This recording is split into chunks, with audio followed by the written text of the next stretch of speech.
ሰውነቴ ኤርትራውያን ሆኖ ዋላ ተጋሩ زي ቅድስ ብቻ አማርኛ ዘይኽእል ሰብ አዲስ አበባ ኸይዱ ምሰምሓናይሲ ከመይ ይራዳዳ ከመይ እዩ ዕዳጋ ዝገብር ተር ቪዲዮ ያ ብጣዕሚ መስሓቂት ያ ሓቢርና ሪና ንመለስ እስኪ ሓቢርና ንስሓቅ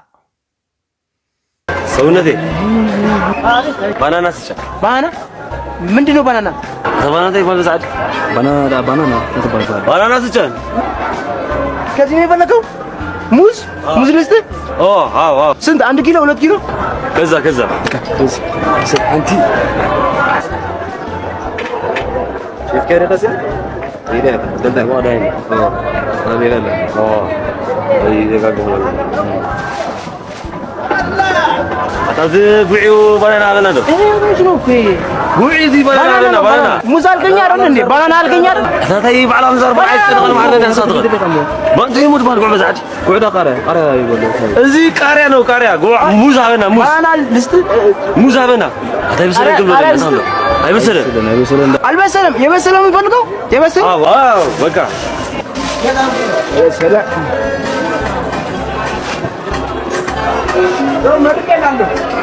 መርቄላለሁ ይኸው ቆይ መልስ አለ አታ ሐጭን አይፈልጉም ያንተ መልስ ነው መልስ ወረቀት አበና ወረቀት እርሺ መልስ አታ ሐጭን ይትባል ሐጭን እዚህ እንደና ሐጭ ቅርሽ ብረታ ብረታ አይፈልጉም ቅርሽ አበና ከምዚ ቅርሽ ሰንቲው ነው እንዴ ያልፈለከው ወደ ተጨነቀ ዳም ያደጨነቀ አበና ይወዲ ያልፈለኩ አመስግኖ አናታ እሺ ኖ አታ አመሰግናለሁ ገና ማረጥ ይኸና ባናና ሙዝ ማልኩስ ናይ ባናናት ምን ስዳታ ጋይን ጉራጌ ኮይዝ ጉራጌ ካይ ዓረብ ባናና እንደራ መላ على ፊርካ ባናና ማርና ግን መጻጸፍ አደይቱ ሙት ገና አይ ዶላር ወዲ ልሞጂ የናችሁ ኃይል መብራት አይ ዶርሶ ቆጭ 100 ብር ከዋና ሙሽኩ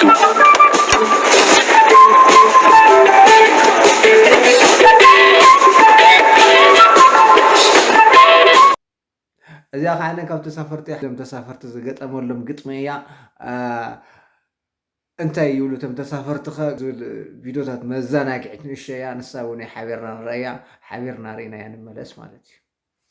ተሳፈርቲ ነዋሕቲ ቀጠንቲ ገጀፍቲ ፈታ ዝቐለብኩም ከም ነደቕቲ ለይቲ ትዘሩ ኸነኽልብቲ ሓንጎልኩም በበይኑ ከም ንፅሕቲ ሕብርኹም ከም ገለ ኸውን ጭርቲ ንግምጠሎ ኸውን ንኣቱ በዓቲ ቁምናልኩም ተሻቐልቲ ተሳፈርቲ ተናገርቲ ከብቲ ገሌኹም ደቂ ሰብኣይ ገሌኹም ደቂ ሰበይቲ ከመይ ግጥሚ ብለውና ሁሉና